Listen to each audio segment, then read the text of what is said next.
Hello दोस्तों, good morning. स्वागत है एक बार फिर से आप सभी का एमजेड एजुकेशन में। दोस्तों आज है 20 जून। आज की वीडियो में हम लोग बात करेंगे 20 जून 2022 के मोस्ट इंपोर्टेंट करंट अफेयर के क्वेश्चंस के बारे में। वीडियो पसंद आए तो लाइक और शेयर कर देना। चैनल पर नया हो चैनल को सब्सक्राइब कर देना। अनअकैडमी का दोस्तों एसएससी और बैंक एग्जाम्स के लिए स्कॉलरशिप टेस्ट चलने वाला है। ये 26 जून को आयोजित होगा 10 बजे सुबह में। तो सभी लोग इसमें एनरोल कीजिए। बहुत ही अच्छा मौका है आप लोग के लिए। 100% स्कॉलरशिप मिलेगी, प्राइजेस मिलेगा 10 लाख रुपए तक का। अगर आप यहाँ पर फर्स्ट प्राइज जीतते हो, फर्स्ट रैंक आने वाले को 40,000 रुपए का लैपटॉप मिल जाएगा, जिसके बाद अपनी पढ़ाई को और आप अच्छे से कर सकते हो आगे कंटिन्यू। इसके अलावा सेकंड रैंक पर भी आपको 20,000 रेट तक की मोबाइल मिल जाएगी। 3 आने पर आपको एयरपोर्ट्स मिल जाएंगे और भी बहुत सारे गिफ्ट कार्ड वगैरह मिलने वाले हैं। तो आप 26 जून को सुबह 10 बजे में होने वाले इस टेस्ट को देना मत भूलिएगा। अभी ही आप लोग एनरोल कर लीजिएगा। कूपन कोड में डाल दीजिएगा MJT10। याद रहे कूपन कोड डालना मत भूलना, MJT10, MJT कैपिटल में और विदाउट एनी स्पेस 10। ओके, तो अनअकैडमी ऐप अभी डाउनलोड कीजिए, लिंक डिस्क्रिप्शन में दिया गया है। अब बात करते हैं दोस्तों कल के दिन के क्वेश्चंस की, कहीं भूल न जाओ, कर लेते हैं क्विकली रिवीजन। जापान दोस्तों अभी पहली बार नाटो शिखर सम्मेलन में भाग लेने जा रहा है और फूमियो किशिदा पहले प्रधानमंत्री बनने जा रहे हैं जो नाटो में हिस्सा लेंगे, क्योंकि नाटो का मेंबर तो है नहीं जापान। सरगम कौशल दोस्तों मिसेज इंडिया वर्ल्ड 2022-2023 का खिताब जीत चुकी हैं। जिन्हें ये Miss World, Miss Universe, Mrs World ये सब के बारे में नहीं पता है और भी कौन कौन विजेता रही हैं पिछले दिनों में नहीं पता है, कल की वीडियो जरूर देख लेना, उसमें सब कुछ बताया गया है। गुजरात दोस्तों बालिका पंचायत शुरू करने वाला पहला राज्य बन गया है और हरियाणा ने इजराइल के साथ समझौता किया है। अभी जल सहयोग समझौते पर हस्ताक्षर हुआ है। अभी दिल्ली हाईकोर्ट के नए चीफ जस्टिस बन गए हैं SC शर्मा। 6 नए हाईकोर्ट के चीफ जस्टिस बने हुए हैं, तो कल की वीडियो इसके लिए भी आप देखिए जरूर। चाइना ने दोस्तों 14वें ब्रिक्स शिखर सम्मेलन के आयोजन करने की घोषणा करी और यहाँ पर ये आयोजित किया जाएगा इस बार, ठीक है। 23 तारीख को मेजबानी करेगा ये। हामजा आदबी ये बन गए सोमालिया के नए प्रधानमंत्री। IIT मद्रास ने सेप्टिक टैंक को साफ करने के लिए एक रोबोट बना दिया है। GST काउंसिल की 47वीं बैठक दोस्तों आयोजित की जाएगी श्रीनगर में। श्रीनगर में दूसरी बार आयोजित की जाएगी GST काउंसिल की बैठक, इस बार 47वां संस्करण होगा इसका। वहीं बेंगलुरु इंटरनेशनल एयरपोर्ट जो है दोस्तों, या कहें हम लोग कैंपागोड़ा इंटरनेशनल एयरपोर्ट है असली नाम इसका, तो ये बन गया है इंडिया और साउथ एशिया में सबसे बेस्ट एयरपोर्ट। ओके, तो ये तो थे टॉप 10 करंट अफेयर के क्वेश्चंस कल की वीडियो से। अब बात करेंगे आज के दिन के टॉप 10 करंट अफेयर की। तो आज आपके लिए पहला क्वेश्चन सबसे इंपॉर्टेंट, विश्व शरणार्थी दिवस कब मनाया जाता है, वर्ल्ड रिफ्यूजी डे कब मनाया जाता है। तो ये प्रत्येक वर्ष 20 जून को मनाया जाता है, यानी आज है विश्व शरणार्थी दिवस। तो वर्ल्ड शरणार्थी दिवस या कहें कि वर्ल्ड रिफ्यूजी डे जो है ये प्रत्येक वर्ष मनाया जाता है दोस्तों 20 जून को, और आज ये मनाया जा रहा है। ये दिवस रेफ्यूजीज को प्रोटेक्ट करने के लिए, उनको दोस्तों उनको अपने देश में जगह देने के लिए, उनको सम्मानित करने के लिए ये दिवस मनाया जाता है। इस बार की थीम है together we heal learn and shine. बिल्कुल अच्छे से आप याद कर लीजिए, पूछा जा सकता है together we heal learn and shine, ठीक है। विश्व शरणार्थी दिवस दोस्तों पहली बार 20 जून 2001 को मनाया गया था। एक्चुअली में इसके लिए सन 2000 में यूनाइटेड नेशन की जनरल असेंबली में दिसंबर में प्रस्ताव पास हो गया था, उन्होंने मंजूरी दे दी थी और 20 जून 2001 को पहली बार मनाया गया। 20 जून ही क्यों चुना गया, क्योंकि 1951 में शरणार्थी सम्मेलन हुआ था और उसकी ये 50वीं वर्षगांठ थी 2001, तो इसी वजह से ये शुरू हुआ। क्लियर है, तो विश्व शरणार्थी दिवस आप याद रखेंगे 20 जून। अगला, अच्छा अब मैंने रिवीजन अभी पिछले दिन कराया हुआ था आपको, जो दिवस और थीम था, तो आज आप लोग अपने मन से कोशिश कीजिए, कल फिर अगर कोई दिवस आता है तो कल मेरी बारी होगी और मैं आपका रिवीजन करवाऊंगा फिर से। अगला, हाल ही में किस देश ने फुजियान नामक सबसे उन्नत विमान वाहक लॉन्च किया। तो फुजियान नाम से सबसे उन्नत विमान वाहक लॉन्च किया है दोस्तों चाइना ने। चाइना का सबसे एडवांस ये विमान वाहक पोत है, फुजियान नाम है और ये इसका तीसरा है। यहाँ पर आप आर्टिकल देख पाएंगे, China launches third most advance aircraft carrier named Fujian. तो ये इसका तीसरा है, थर्ड मोस्ट एडवांस एयरक्राफ्ट है और पूरी तरीके से चाइना में ही बनाया गया है, यानी कि चाइना का स्वदेशी दोस्तों ये है नेवल वेसल। ओके, तो इसने अभी फुजियान इसका नाम रखा है। फुजियान क्यों नाम रखा है, फुजियान दोस्तों इसके एक पूर्वीय तटीय प्रांत का नाम है और उसी प्रांत के नाम पर इसने फुजियान नाम रखा है। क्लियर। इससे पहले दो स्वदेशी विमान वाहक इसके कौन थे? तो लियोनिंग था, 2012 में लॉन्च किया गया था, और दूसरा सेडोंग अभी 2019 में लॉन्च किया गया था, और अब तीसरा बन गया है फुजियान जो 2022 में लॉन्च किया चाइना ने। क्लियर है बिल्कुल। चाइना यहाँ पर आप देख पाएंगे मैप में, बेसिक चीजें तो आपको पता ही होंगी। अगला देखते हैं। गृह मंत्रालय ने अग्निपथ योजना के तहत अग्निवीरों को सीएपीएफ और असम राइफल्स में कितने प्रतिशत का कोटा देने की घोषणा करी है? तो दोस्तों गृह मंत्रालय ने अनाउंस किया है कि अग्निपथ योजना के तहत अग्निवीरों को रिटायरमेंट के बाद जो 4 साल की सेवा देंगे उसके बाद सीएपीएफ और असम राइफल्स में 10% का रिजर्वेशन दिया जाएगा, कोटा दिया जाएगा, आरक्षण दिया जाएगा, यानी 10% सीटें रिजर्व रहेंगी। तो ये बड़ा अनाउंसमेंट है। अभी कल दोस्तों भारत सरकार ने कुछ बड़े अनाउंसमेंट किए, इसके बाद लास्ट में तीनों सेनाओं के प्रमुख भी आए, मीडिया में कॉन्फ्रेंसिंग की करे, मीडिया से बात किए वो लोग। इसके बाद बहुत सारी चीज़ें निकल कर के आई हैं। इसको लेकर के आज मैं एक डिटेल वीडियो देने वाला हूँ अग्निपथ योजना पर, फिर से डिटेल में वीडियो, ठीक है। उसको लेकर के भारतीय सेनाओं ने, सेना के प्रमुखों ने पूरा अच्छे से कंफर्म किया कि फिलहाल के लिए ये योजना नहीं हटाई जाएगी, नहीं ये पीछे ली जाएगी। तो अग्निपथ योजना फिलहाल इस पर मैंने आपको एक वीडियो दी हुई थी, उसमें सब कुछ काफ़ी कुछ क्लियर किया हुआ था, लेकिन कुछ और भी नए अपडेट्स आए हुए हैं, कुछ और भी नई चीज़ें जुड़ी हुई हैं, इसको लेकर के मैं आज आपको एक वीडियो बना करके दूंगा।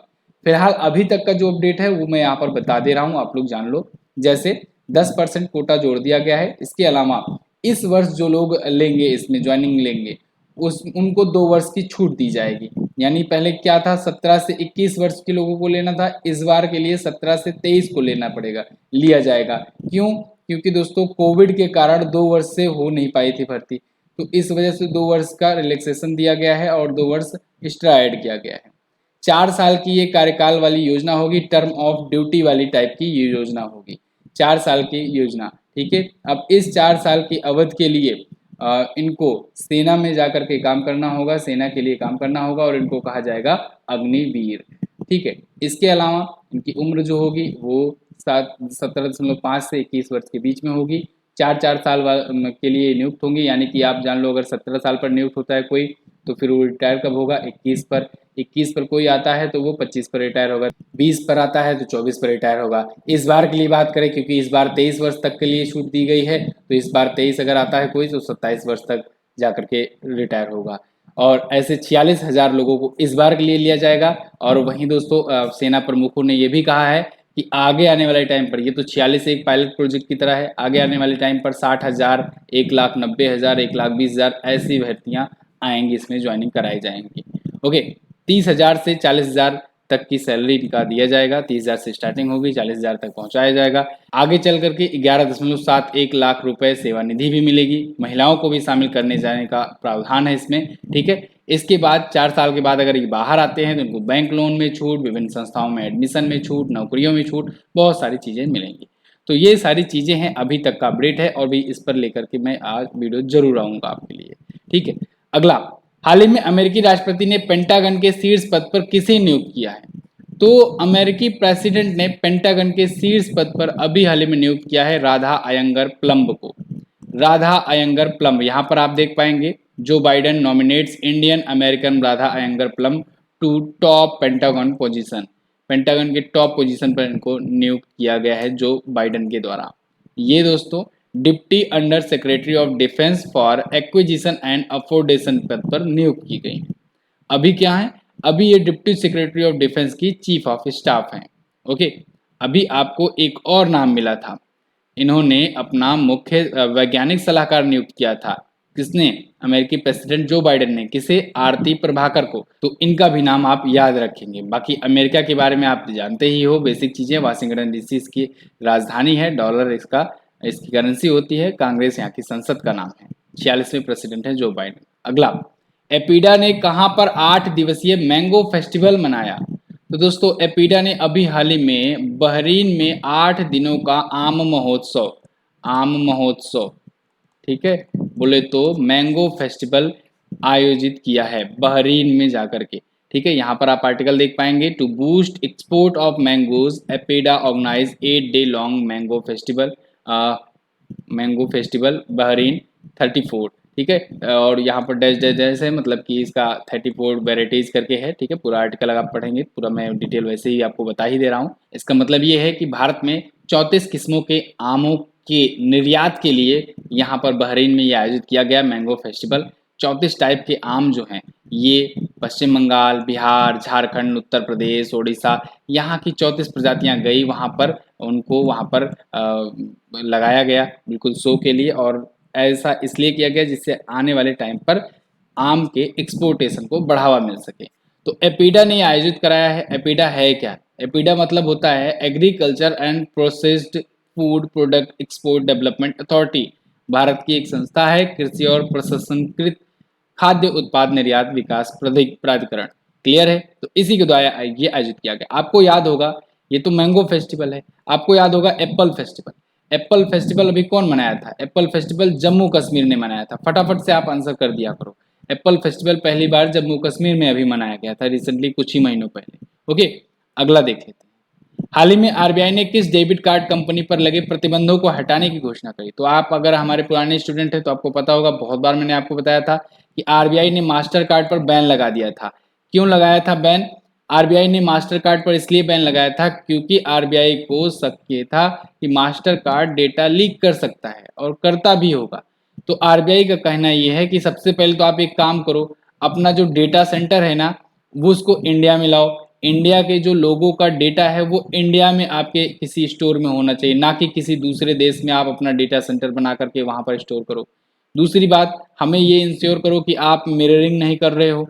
मिररिंग बोले तो आपकी कार्ड की क्लोन कॉपी बन जाती है। आपके पास जो डेबिट कार्ड है और जो क्रेडिट कार्ड है उसकी क्लोन कॉपी बना ली जाती है, उसके बाद कभी भी उससे ट्रांजेक्शन वगैरह किए जा सकते हैं।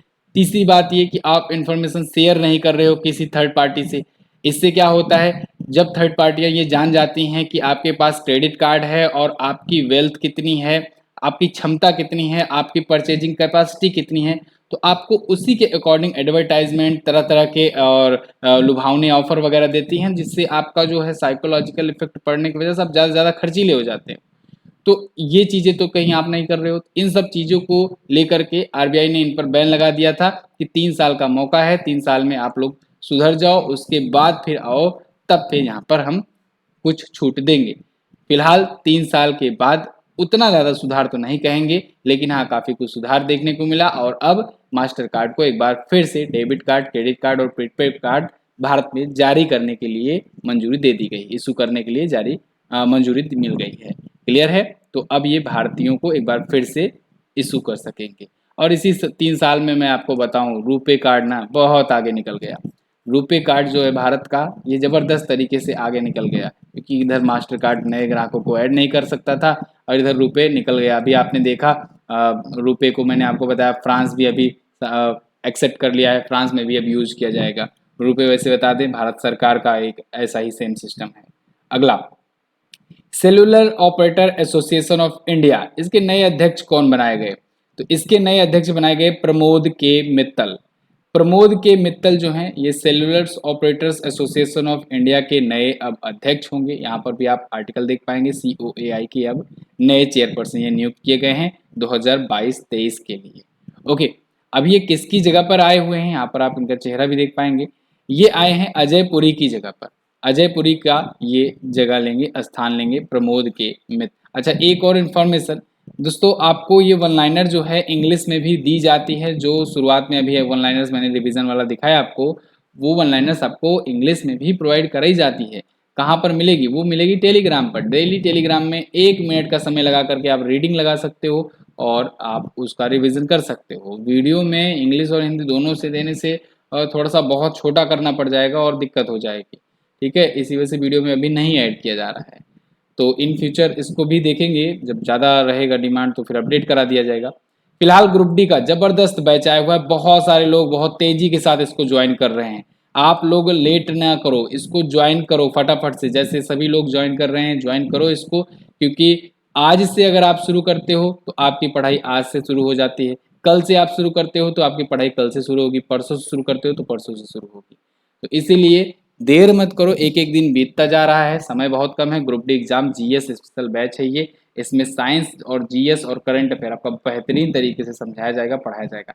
साइंस की क्लासेज आज से स्टार्ट हो जाएंगी, ग्रुप डी बैच में भी, पेड कोर्स में भी, और ज़बरदस्त तरीके की होंगी। और आप लोग जरूर जुड़िए। साइंस की क्लास डेली शाम को 7 बजे भी होगी, यूट्यूब पर भी फ्री में। तो शाम को 7 बजे यूट्यूब के साथ जुड़िए, एमजेटी एजुकेशन ऑफिशियल चैनल पर, मेन चैनल वाले पर। तो शाम को 7 बजे आपको साइंस की भी क्लास मिलने वाली है, ज़बरदस्त। अगला, ईवी अपनाने में तेजी लाने के लिए जियो बीपी ने किससे समझौता किया? तो इलेक्ट्रिक व्हीकल्स को अपनाने में तेजी लाने के लिए जियो बीपी ने अभी हाल ही में जोमेटो के साथ समझौता किया हुआ है। जोमेटो के साथ डील करा हुआ है। ये जियो बीपी है क्या? जियो बीपी क्या? जियो बीपी दोस्तों एक ऐसे ही चार्जिंग स्टेशन टाइप का है, जैसे आप पेट्रोल टंकी सुनते हो ना, ऐसे ही समझ लो आप लोग। आगे वाले आने वाले टाइम पर इन फ्यूचर में जो आप इलेक्ट्रिक व्हीकल चार्ज करवाओगे उसको, उसके लिए जगह जगह चार्जिंग स्टेशन हो। तो जगह जगह चार्जिंग स्टेशन हों, और इसके लिए जोमेटो के साथ टाई अप किया गया है, जिससे जोमेटो के जो डिलीवरी पर्सनस हैं वो अपना ट्रांसपोर्टेशन बिना रुकावट के कर सके, अगर उनको चार्जिंग के लिए, रैपिडली चार्जिंग के लिए सिस्टम मिल सकेगा। तो फिलहाल तो इलेक्ट्रिक एडॉप्शन के लिए तेजी से अपनाने के लिए ये दोनों ने समझौता किया हुआ है। 2030 तक क्लाइमेट ग्रुप की 100% ईवी फ्लीट की ईवी 100 पहल का समर्थन करने के लिए समझौता है। ठीक है, जोमेटो ने ये एक पहल लॉन्च करी है। इसको बहुत आसान भाषा में आप समझो कि हम ये चाहते हैं कि 2030 तक हमारा जो भी प्रोग्राम हो, जो भी हमारे डिलीवरी बॉय हों, वो 100% ईवी व्हीकल्स का यूज करें। क्लियर है? और 100% इलेक्ट्रिक व्हीकल्स को बढ़ावा दिया जाए। तो ये अगले आने वाले 8 सालों में जोमेटो का टारगेट है। तो इसी को एक्सेप्ट किया है जियोबीपी ने, और ये समझौता हुआ है। क्लियर? अगला, हाल ही में T20 इंटरनेशनल अर्धशतक हासिल करने वाले सबसे उम्रदराज भारतीय क्रिकेटर कौन बने? यानी कि T20 इंटरनेशनल मैच में हाफ सेंचुरी लगाने वाले सबसे उम्रदराज, सबसे ओल्ड क्रिकेटर कौन बन गए? वो बन गए हैं दिनेश कार्तिक। दिनेश कार्तिक ने धोनी का रिकॉर्ड तोड़ दिया है। यहां पर आप देख पाएंगे article, Dinesh Karthik slams maiden T20 international 16 years since debut. Dinesh Karthik इस समय जबरदस्त फॉर्म में चल रहे हैं। इधर आपने आईपीएल में भी देखा इनकी परफॉर्मेंस। इन्होंने 37 वर्ष 16 दिन की उम्र में ये अर्धशतक लगाया है, सॉरी, हाफ सेंचुरी लगाया हुआ है। इन्होंने महेंद्र सिंह धोनी का रिकॉर्ड तोड़ा है, जिन्होंने 2018 में 36 वर्ष की उम्र में अर्धशतक लगाया था। क्लियर है? बिल्कुल। चलिए अगला देखते हैं। माइक्रो फाइनेंस इंस्टीट्यूशन नेटवर्क यानी MFIN द्वारा जारी रिपोर्ट के अनुसार बकाया पोर्टफोलियो के मामले में शीर्ष पर कौन है? तो शीर्ष पर है दोस्तों तमिलनाडु। तमिलनाडु ने अब वेस्ट बंगाल को पीछे कर दिया है। किसके मामले में? बकाया पोर्टफोलियो के माध्यम में। तो अभी हाल ही में तमिलनाडु, एक रिपोर्ट की आई है जिसमें बताया गया कि तमिलनाडु जो है ये सबसे ज्यादा MFL वाला राज्य बन गया है। MFL बोलो तो माइक्रो फाइनेंस ऋण या कहें लोन, माइक्रो फाइनेंस लोन वाला सबसे ज्यादा लोन वाला बन गया राज्य तमिलनाडु। इसने पश्चिम बंगाल को पीछे कर दिया, और उधर बिहार ने भी पश्चिम बंगाल को पीछे कर दिया। यानी कि पश्चिम बंगाल पहले टॉप पर था, इस टाइम पर तीसरे पर पहुंच गया है। फर्स्ट पर तमिलनाडु, सेकंड पर बिहार, और थर्ड पर पश्चिम बंगाल हो गया है। तो इस रिपोर्ट को जारी किया है MFIN ने, यानी माइक्रो फाइनेंस इंस्टीट्यूशन नेटवर्क ने। ओके, तो ये तो थे दोस्तों आज के दिन के टॉप 10 करंट अफेयर के क्वेश्चंस, जो कि बहुत इंपॉर्टेंट है आपके आने वाले सभी एग्जाम्स के लिए। आई होप आपको अच्छे से समझ में आया होगा और याद हो गया होगा। नहीं याद हुआ तो आप रिवीजन कर लेना। रिवीजन कैसे करोगे? जा करके आपको क्विज सॉल्व कर लेना है। कहां पर? MZT ऐप पर। गूगल प्ले स्टोर से जाओ, MZT ऐप डाउनलोड करो और क्विज सॉल्व कर लो। यहां से नहीं हो पाता है तो आप वन लाइनर पढ़ लो। वन लाइनर कहां पर पढ़ोगे? टेलीग्राम पर दिया जाता है, तो वन लाइनर टेलीग्राम पर पढ़ लो। वहां से भी नहीं हो पाता है तो आपको PDF दी जाती है। PDF के लिए फिर से आ जाओ MZT ऐप पर, PDF रीडिंग लगा लो, तो आप PDF से भी रिवीजन कर सकते हो। फिर नहीं कर पाते हो, कल की वीडियो में फिर सुबह मिलना आगे हमसे, कल की सुबह में रिवीजन करवा दिया जाएगा। रिवीजन बहुत जरूरी है, बिना रिवीजन के आप आगे नहीं बढ़ोगे। ठीक है, क्योंकि मेरा मानना यह है कि आपको जो पढ़ाया जाए वो 100% तैयार हो, ना ही 80 ना ही 90। ओके, चलिए आगे देखते हैं। लास्ट डे के क्वेश्चंस की बात करेंगे। यूपीआई पेमेंट सिस्टम को किसने अपनाया है अभी हाल ही में? तो सभी देशों ने इनमें से अपनाया है recently, Bhutan, Nepal, UAE, Singapore और फ्रांस ने भी। ओके, किस राज्य सरकार ने कृषि विकास के लिए क्लैग ऋण योजना लॉन्च करी? तो यही अभी तमिलनाडु ने लॉन्च करी हुई है इसको। बहुत सारे लोगों ने इसके बारे में आंसर किया था, आप सभी लोग आंसर जरूर किया करो। आज आपके लिए क्वेश्चन क्या है तेलंगाना हाई कोर्ट के नए मुख्य न्यायाधीश कौन बने हैं? आपको पता होगा रिसेंटली 6 हाई कोर्ट में नए मुख्य न्यायाधीश आए हुए हैं। कोशिश करिएगा जितना ज़्यादा लिख पाइए। अगर 6 का नाम पता है तो सभी का नाम लिख दीजिए। भारतीय रेलवे ने हाइपरलूप सुविधा शुरू करने के लिए किससे समझौता किया हुआ है, ये भी आप बताएंगे। तो कमेंट बॉक्स में कीजिए आंसर। कैसी लगी वीडियो आप ये भी बताना। एमजीटी ऐप डाउनलोड करना मत भूल जाना, इसको डाउनलोड करके रखो, बहुत इंपॉर्टेंट ऐप है। यहाँ पर बहुत सारी स्टडी मटेरियल्स मिलेंगे और आप हमारा ग्रुप डी का जो नया बैच आया है इसको भी ज्वाइन कर सकते हैं। बस फिलहाल रखते हैं इतना ही वीडियो में, मिलेंगे अगली वीडियो में, तब तक के लिए नमस्कार, जय हिंद, वंदे मातरम।